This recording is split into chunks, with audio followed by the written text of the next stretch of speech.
Soulful haunted hotel in Rajasthan. 3 दोस्त पीयूष, विकास और अमित राजस्थान के एक छोटे से गांव छीत्री आए थे। वो लोग अपने बिजनेस के लिए उस गांव में फैक्ट्री डालना चाहते थे, क्योंकि उस गांव में जमीन और मजदूर दोनों ही काफी सस्ते थे। उस गांव में अमित ने होटल सोलफुल में रुकने का बंदोबस्त किया था। होटल सोलफुल एक छोटा सा होटल था।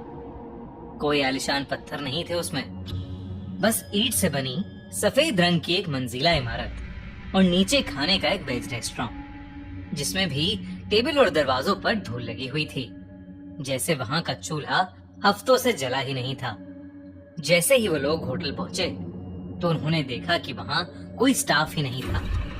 बस वॉचमैन के नाम पर एक बूढ़े से चाचा बैठे थे जो अपनी बीड़ी पी रहे थे। पीयूष और विकास दोनों ही अमित को डांटने लगे, क्योंकि होटल बुक करने की जिम्मेदारी अमित की थी और वो होटल एकदम थर्ड क्लास लग रहा था। उनकी बातों को सुनते हुए वो वॉचमैन चाचा उन तीनों के पास हंसते हुए आए और उनसे पूछने लगे कि क्या वो होटल सोलफुल में ही रुकने वाले हैं।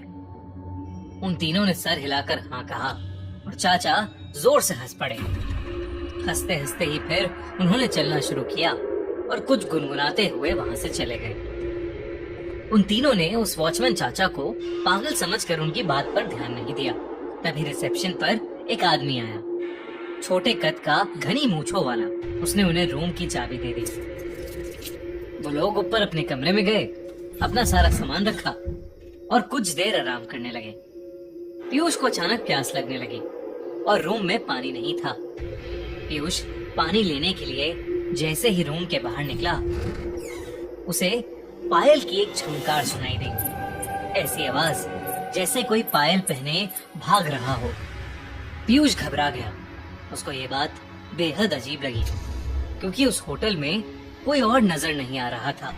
अब उसके फ्लोर के कॉरिडोर के एंड से पायल की आवाज के साथ साथ एक जवान लड़की की हंसने की आवाज भी आने लगी।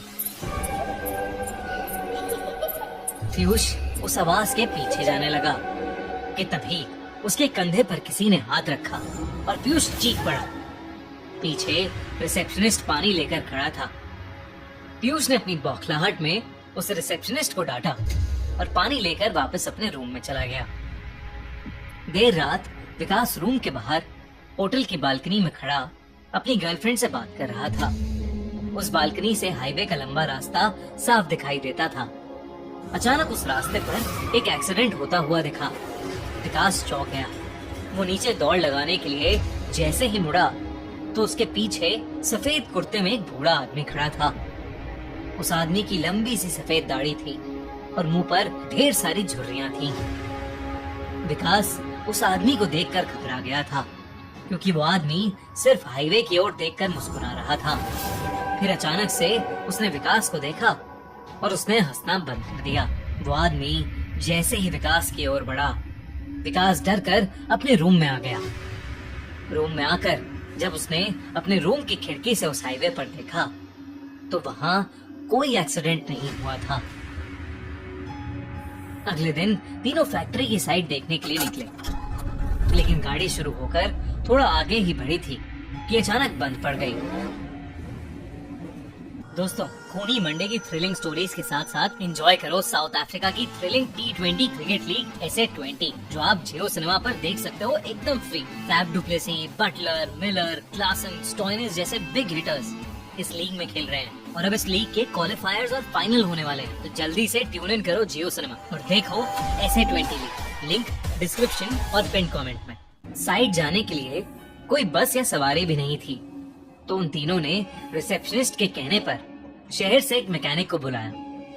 3 घंटे बाद जब मैकेनिक आया तो उसने थोड़ी देर तक गाड़ी को देखने के बाद कहा कि गाड़ी को वर्कशॉप ले जाना होगा। वो तीनों मैकेनिक के साथ ही टो करने वाली गाड़ी में चले गए और साइड पर उतर गए। साइड देखते देखते शाम हो गई थी। उनको मैकेनिक का कॉल आया कि उनकी गाड़ी पूरी तरह से बिगड़ चुकी है और वो कब तक बनेगी कहा नहीं जा सकता। अब उन्होंने वापस जाने के लिए एक ट्रक वाले से बात की और उस ट्रक वाले को होटल पर खाना खिलाने का लालच दिया। लेकिन जब उन्होंने उस ट्रक वाले के सामने होटल सोलफुल का नाम लिया, तब वो ट्रक वाला बेहद घबरा गया। उस ट्रक वाले ने उन्हें बताया कि होटल सोलफुल में भूतों का बसेरा है। उसने कहा कि होटल सोलफुल एक कब्रिस्तान पर बनाया गया था। एक नहीं बल्कि 100 से भी ज्यादा भूत वहाँ रहते हैं और इसलिए वहाँ कोई भी नहीं जाता।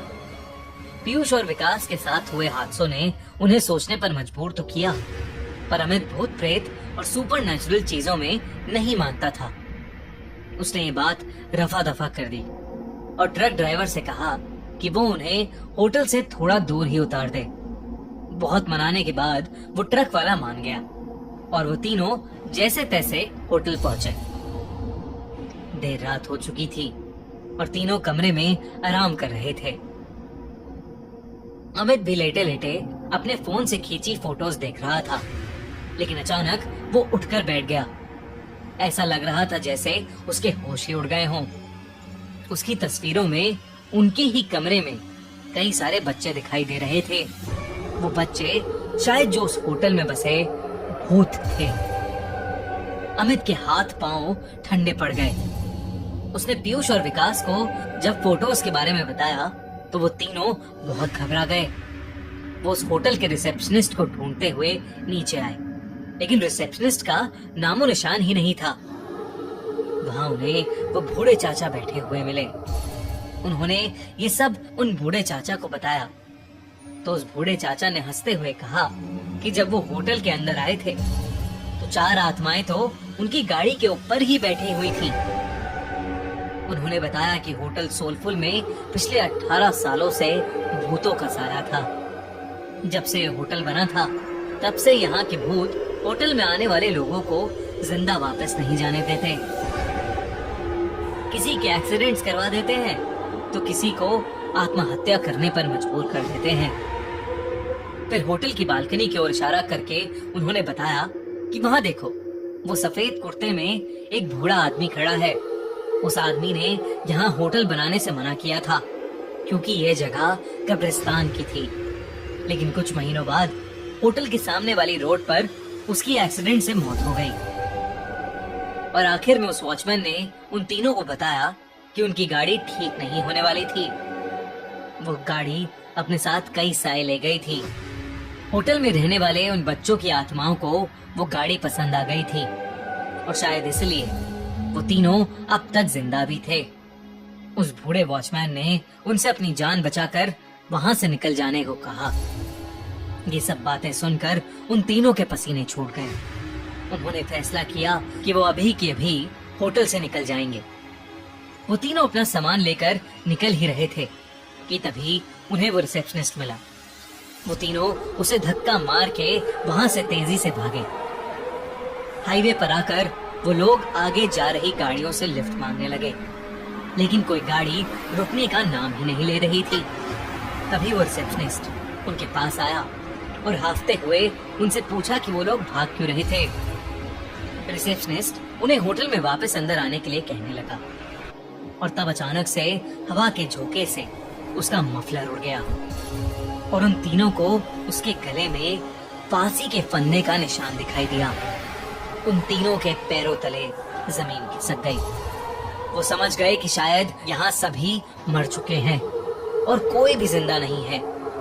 तीनों डर के मारे हाईवे के रास्ते पर भागने लगे। भागते भागते जब कुछ दूर तक पहुंच गए तो उन्होंने पीछे पलट कर देखा।